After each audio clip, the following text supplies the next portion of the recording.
Good morning, Great Collective. It's Josh. Sorry I've been gone a couple days. You know, there's a few things I want to talk about today. One is how, of all chemicals that can bring us up and give us the heightened vibration, and even possibly contribute to our work. For instance, like a lot of people get prescriptions to Adderall, and it raises your vibration. You work.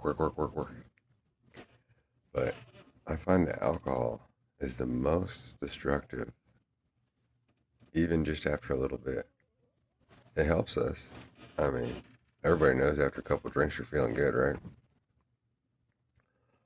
Or if you're a little depressed, it can bring you up. One thing I'm learning is how the world around us can. I mean, it's a slippery slope. But what's important is keep our mindset strong. That our mind state affects the world around us. So one weird thing I've noticed having to do with that is every time I do speed, weird things would happen, especially with machines. When I spend the whole weekend getting gacked out,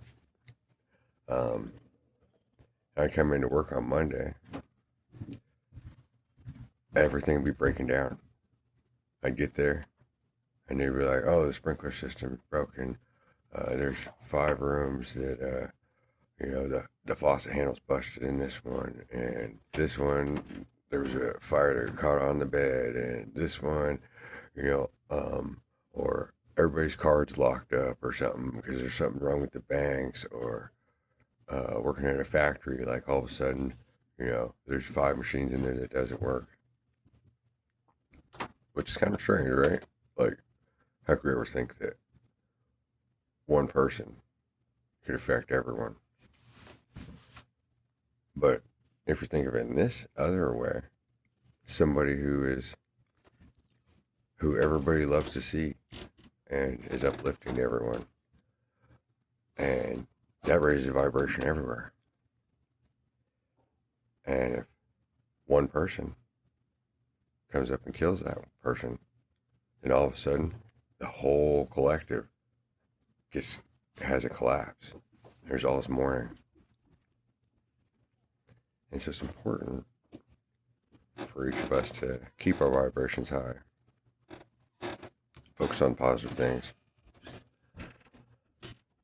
and a healing journey from a lot of abuse and neglect and being taken advantage of can take some time, especially when we're not getting anything out of it. When everything we do,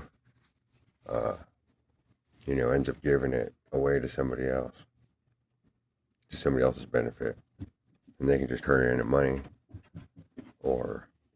and that was your heart and soul for the day.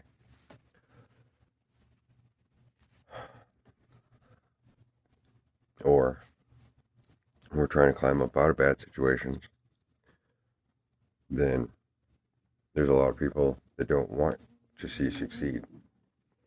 And so they'll do everything and anything in their power to bring you down and to keep you in that place of being afraid and feeling insecure and ashamed of yourself. While in most cases, well, if they have enough energy to do that, they have too much energy. Because why wouldn't they want to uplift and help others? Especially, if the whole community or any one family, the whole thing has to be raised. And it has to do with each individual. And any one person that's brought down brings the collective vibration down. And so it doesn't benefit anyone to abuse, beat up, gang up, talk shit on, go around and gossip on anybody. It only hurts, especially the person that's doing it, and everyone around them feels the suffering. And it continues until each person starts working on themselves and seeing where there's certain people, places, and things that, or habits and routines that bring everyone down, namely themselves first. And that's the weird thing about, like, it says in the Bible, like, to forgive your enemies. But you do that for yourself. We forgive others for ourselves because each of us have to focus on our own vibration in order for everyone else around us to be uplifted, right? And it's the hardest for those who have been traumatized the most. Or it's hard but easy to cover up for those that refuse to face themselves and work on themselves and use everything as an excuse, rather than almost going against. You have to go against yourself in order to grow, right? And so naturally, people run from themselves and want to run towards a concept like money. Yeah, but as soon as you have the money, hey, it makes you feel good. It's like if I look at my bank account later on in the day and there was $3 grand in there, oh my God, I feel so much better. But I look and there's 1 penny in there. 1 penny. So every time I look, that makes my heart sink. It's not like I'm expecting anything, but so vibration and is such a delicate thing when taking a medication, even if it doesn't do anything, supposedly, except for moderate something in your body because whatever has caused that, then it's a very slippery slope. And that's why becoming clean is so difficult, because we grow and have to face ourselves so much by walking through the darkness, through the chaos and such. But then we can't barricade ourselves in a corner and be like, it's the whole world's fault, even though, yeah, the whole world contributed. We still have to lift ourselves and everyone else out, whether they care or not.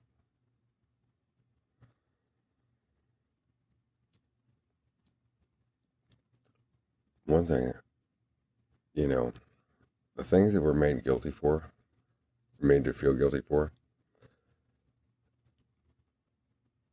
it's funny how, like a lot of things, like addictions, we run into them on accident. Like, say, you're in a Jeep accident, or get your leg crushed, or something, and then you go to the doctor, and then they give you pain pills. And a lot of times, well, opiates aren't that good of painkillers, unless they're so good they incapacitate you. Like fentanyl, heroin, morphine, the really strong shit. The little ones, like Lortabs, hydrocodones, whatever, yeah, they cover little stuff. But, like, I know in my car accident, which I was poisoned at the bar for it to happen, so somebody did that to me. It's been something I've had to battle. And when I would take the pain pills, they give me the strongest ones they could, which were the 10 milligram Lortabs with the little mint blue things in it. And I personally have always liked the 5 milligram Lortabs, because when I was in a little bit of pain or not at all, I would feel amazing. It would just be like a breeze.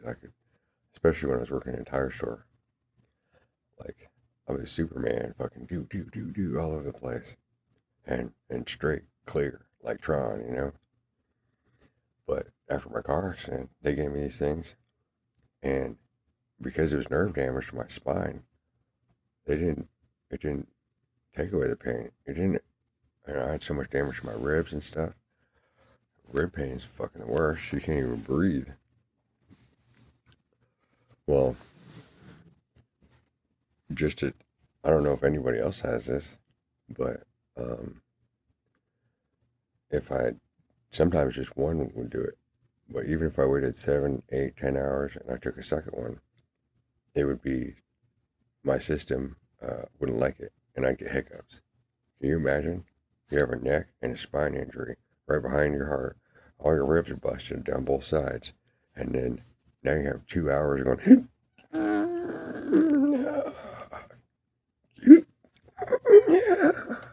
and having to deal with that, like, it's almost worse. So one of the first things I did to get better was quit pain pills. But to loop that back around, a lot of people get hooked on pain pills that way, where it helps or it doesn't help. But then when they don't have it, then the addiction starts in. And a lot of times addiction's in the mind. Kind of like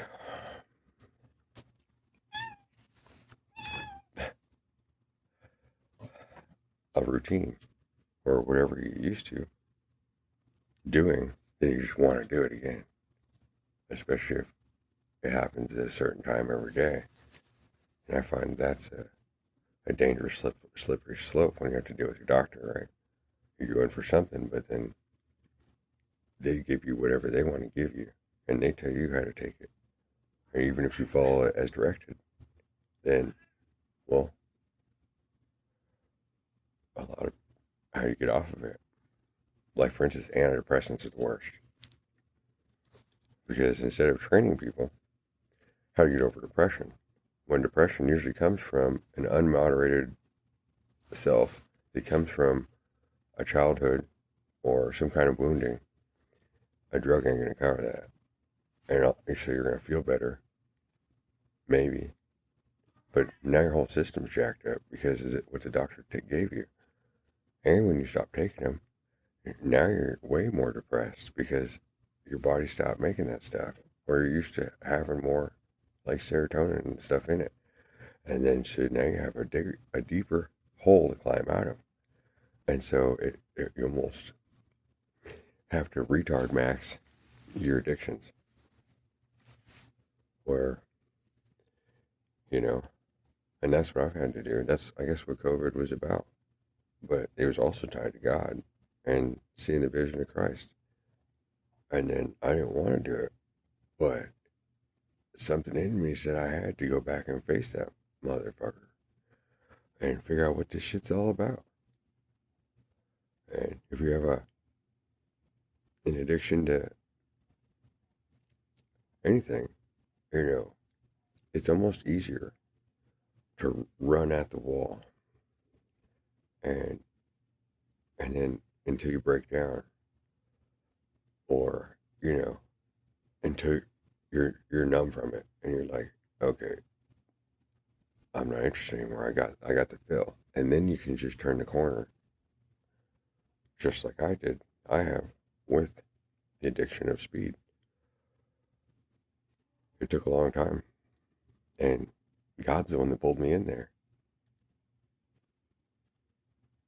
I'm so thankful I was protected during the last few years and put in situations and places where I was allowed to be like that at the same time as it was moderated to me by the Most High. And I've never had a drug charge. I don't have any, you know, but I've charged myself the whole time, right? And the tarot readers have been the greatest help I've ever known and support system in my life. Somewhere I could go each day. And weirdly enough, like I said, how when you take something, it affects everyone. I would find how everyone was different. When I'd been away for 24, 48 hours, getting fried, and then I'd come back in, and whoa, everybody's different. like everybody in the whole collective is high or depressed or switched. And then to see the effect that we have on the world based upon our decisions isn't so. And that's one thing, okay, about men. How men, there's a reason why men have the highest suicide rates. 80% of all suicides are men.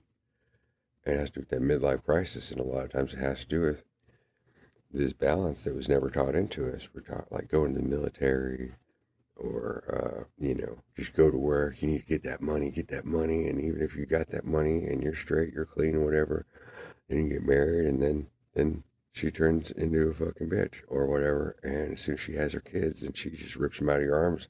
And she's like, now I'm going to get all that money and I'll fuck anybody I want. And that's a huge fucking destructive thing to a man's confidence. You can build a house, you could invent a car, all this stuff, but if you have a child, as a man, anybody will rob it from you, and everybody will support him to do it.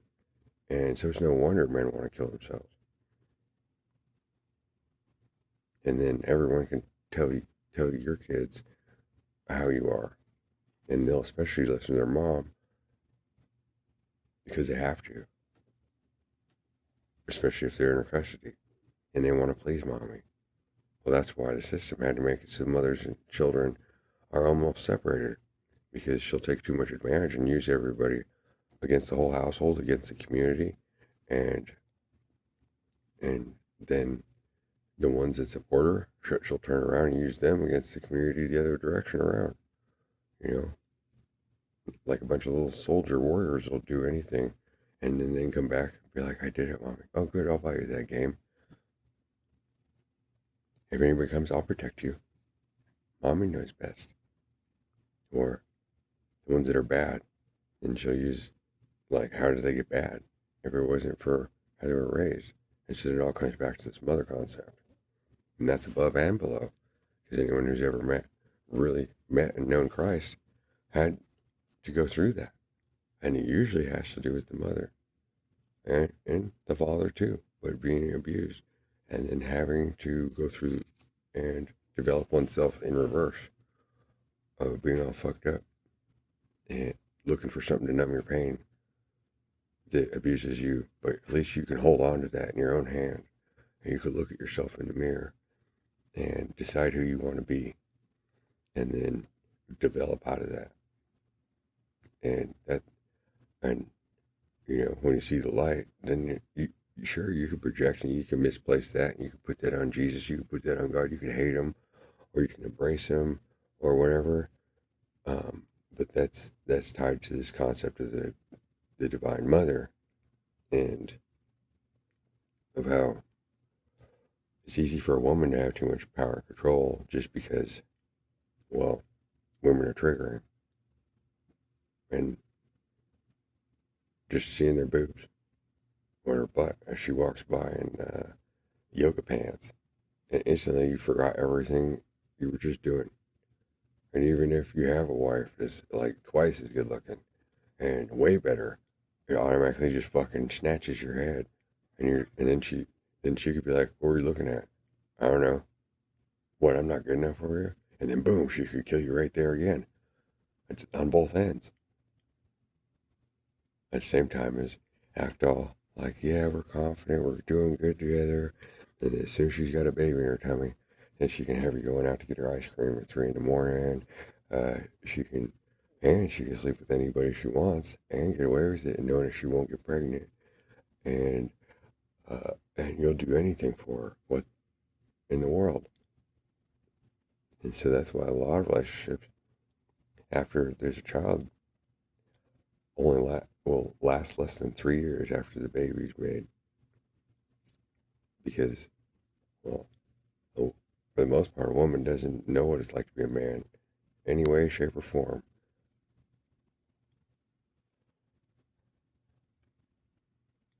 It's not easy. But as a woman too, a woman can be in the exact same situation as I'm describing, but she'll always have a lot more support behind her, especially if she changes just a little bit. And then she could always go back to her old ways, because the number one thing a woman can use as her drug is the affection and attention from others. and she can also get money from that so she can buy herself stuff. And then that stuff makes her feel better about herself. And then as she feels better about herself, she starts glowing more and gets more attention. And then people want to give her more money or more sex or whatever.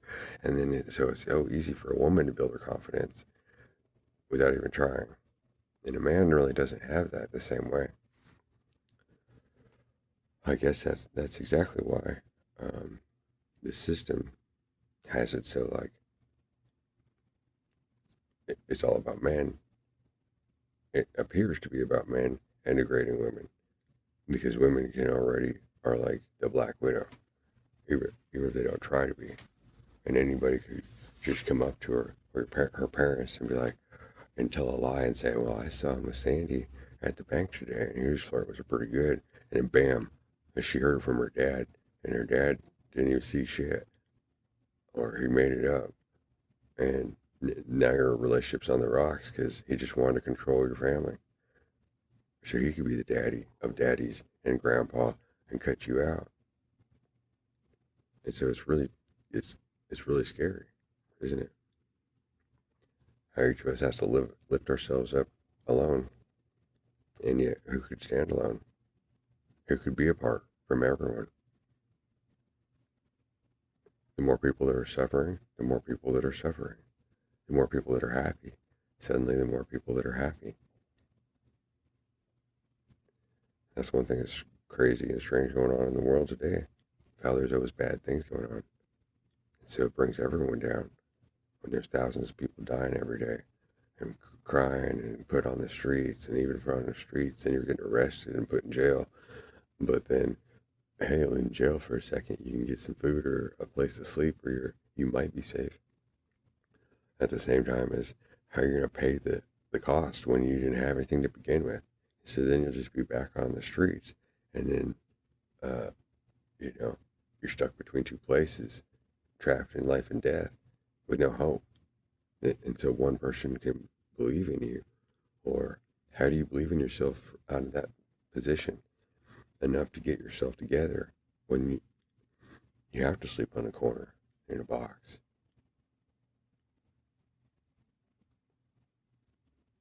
And you almost have to steal to survive.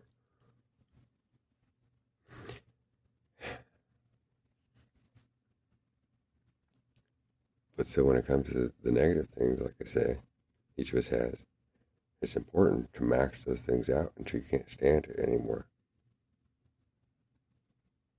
Or if you have an addiction to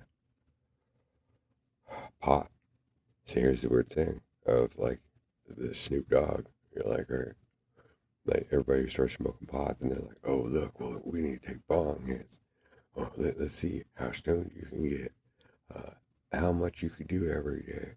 Like, shit, if you just need a mind change, it only takes one or two puffs, and then now you're different. Or same with a beer or a mixed drink. But then once you have a little bit, either everybody will pressure and be like, "Oh, you pussy, fuck it, you need to drink some more," until you collapse, and they can be like, "Ah, look, you're an alcoholic. Oh, look, you're a fucking addict. Ah." But we're doing it all. We're doing the same thing, but nobody's doing that to us. Yeah, but there's that us factor, right? And the strongest ones have to go alone. Damn, my glasses are bent. It's driving me nuts. Oh well, I'll fix that later. I think they've been that way since I got these new ones. So it really comes down to the basic things. Drinking lots of water, staying away from pop, especially energy drinks, cleaning up from drugs and alcohol. Because alcohol being the strongest and worst drug. Smoking, especially vaping, because, well, there's no start or end to it. You don't know how much you're getting. Just 3, 4 puffs and you smoked more than 2 or 3 cigarettes. And you did that in just a couple seconds. And the cost in money affects one's health when As soon as you're down to your last cigarette, then all of a sudden a panic sets in, you know. And then as soon as you get the money, then that's the first thing you got to go get to be happy, as your ground floor. And then you can be level confident again. Like, okay, I'm fine. But then when you do, you can go back to sleep. You know, go back to your TV, to television or video game, or run away. And so it's not easy.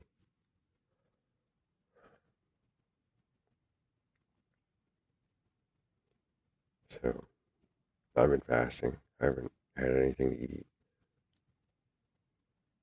Well, since before my last video, I was arguing with my mother. Everything she said was a lie. But that's beside the point. Nobody gave me any money to get my house. As soon as I got a job at the tire store, I got the money together because I didn't want to live in my mom's house. And I was sleeping on the couch in the family room. And all my stuff was in the garage. And my other family member's house. And then, of course, the lady at the hotel had to find my mom specifically and go tell her some lies. Steal alcohol from a hotel on camera. Where's a report for that? That woman was a total narcissist, and she is a manipulator. She'd sit there and read a Bible every day, but then just sit in front of the TV 24 hours a day and didn't want to do her job or anything. But then she was a gossip master, and she'd always bring that up in front of us, the ones that she trusted temporarily. She'd be like, oh yeah, so this is what about the other employee, and this is about the other employee, and then she was just bad news. But since she's a 77-year-old lady, people just agree with that, especially if they need something to hold against somebody. Man, I was babysitting her. She left her purse at Walmart on a cart. And by the grace of God, it was there 48 hours later, just sitting in the parking lot. What a miracle. She forget to put her vehicle in park. Well, after picking me up, but I'm the retard, right? We'd pull up, and she'd get out her phone and try to get out of the vehicle while she's texting somebody or some shit. Or going on to whatever she did before even putting the vehicle in park. There was days where she left the vehicle running, and it'd be running 4, 6, 8 hours until we come back out, or until I tell her to turn it off.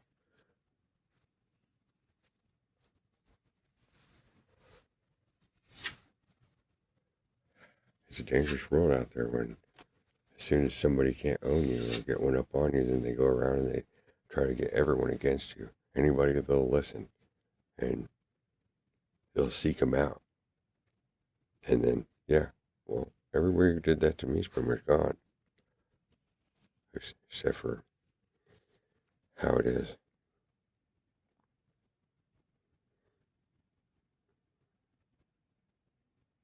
I don't know if it'll help at all or not, but, you know, this week, personally,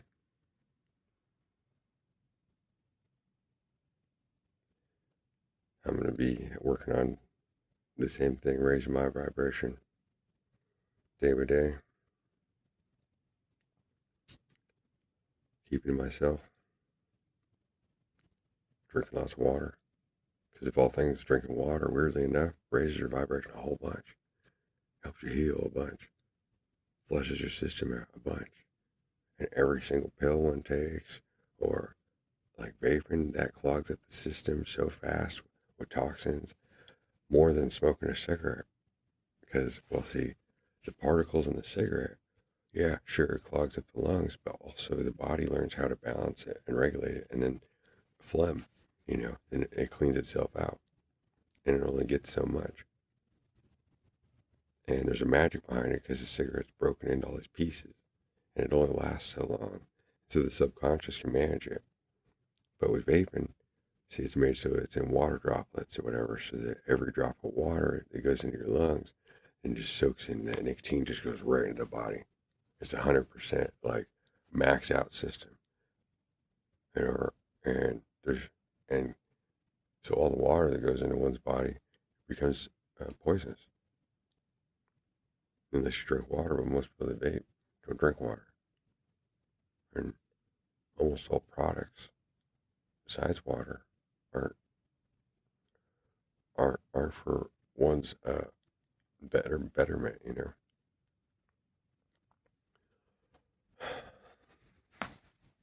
I might work back up to exercising. See, it all comes back to a routine of self care.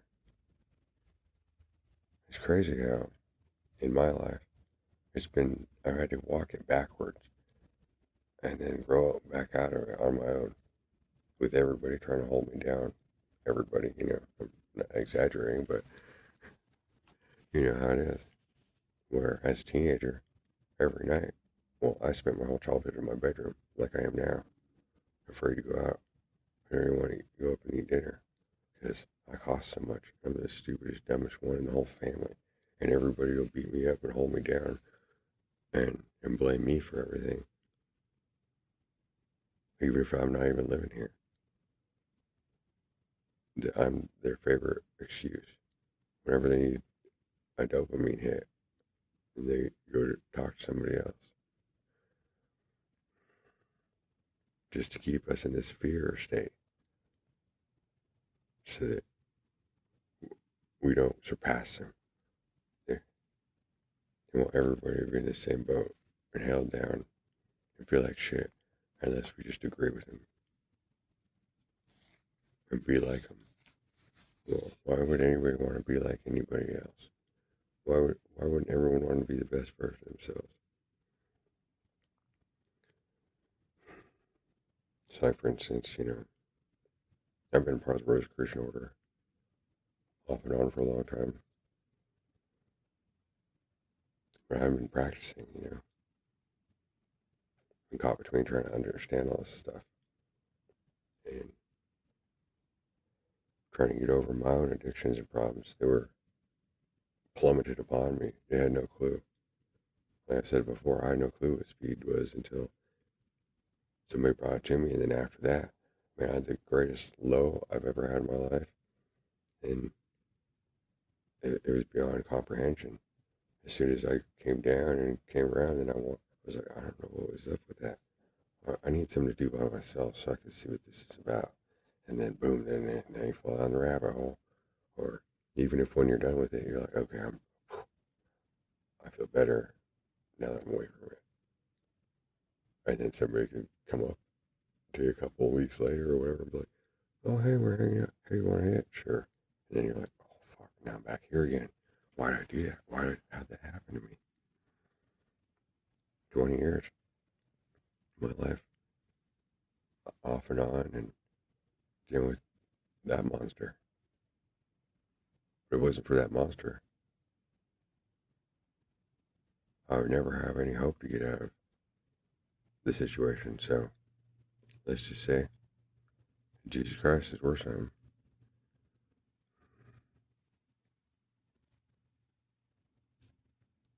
Because that's a dead end. Where you gotta look yourself in the eyes. Because that's every mind looking at its own mind. And every self looking at its own self. Outside of time, inside its own body, away from its body. Like, where is that place? That's why he's the eternal.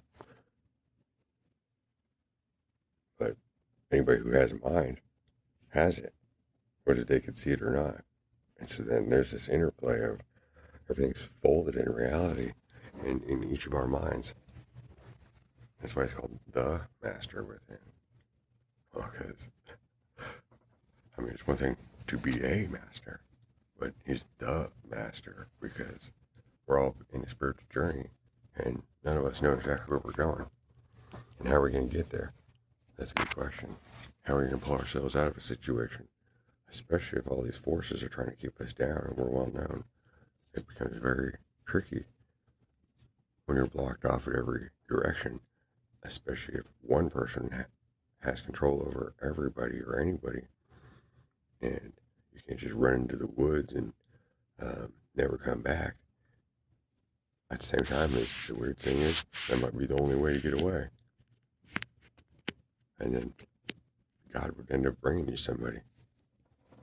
And then they wouldn't even know where you're at. Well, for this day and age, and that's what's Confusing, huh? Nobody can hide. There's a Starlink system. They can watch everyone on Earth all the time, 24/7.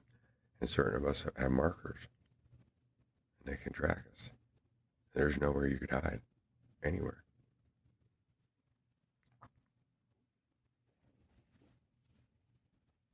Just to make sure that you'll end up in their arms at the end of it, or to make sure that you don't get to exist. That's pretty fucking sick. How can any one person have it out for, or think that they own any one person if they don't even fucking own themselves? You know, they don't even have their own work, their own conversation. Shit, all my work is the knowledge and conversation with the HGA, apart from and together, is the pivot point for all humankind. But each person can have that situation. But it mainly can happen when you're away from yourself. Which, how do you get away from yourself? You gotta get really messed up. You have to trust yourself, because she's the self, right? Yeah, after a little bit, I might do a couple readings today. See where the collective's at. She wanted to stop in and show you I'm still alive.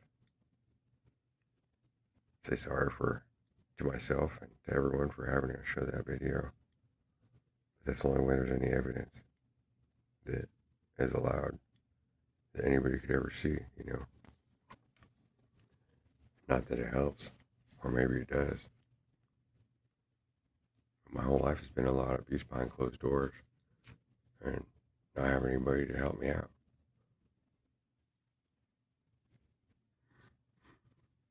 At the same time, as every time I make one of those videos, I feel so ashamed. It's so cringe.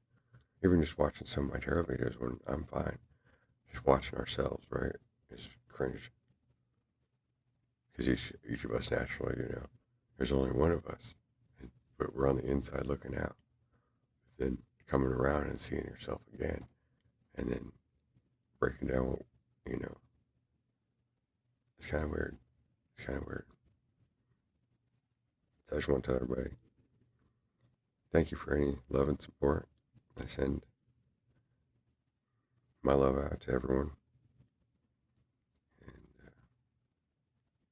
I'll see you later on today, I hope.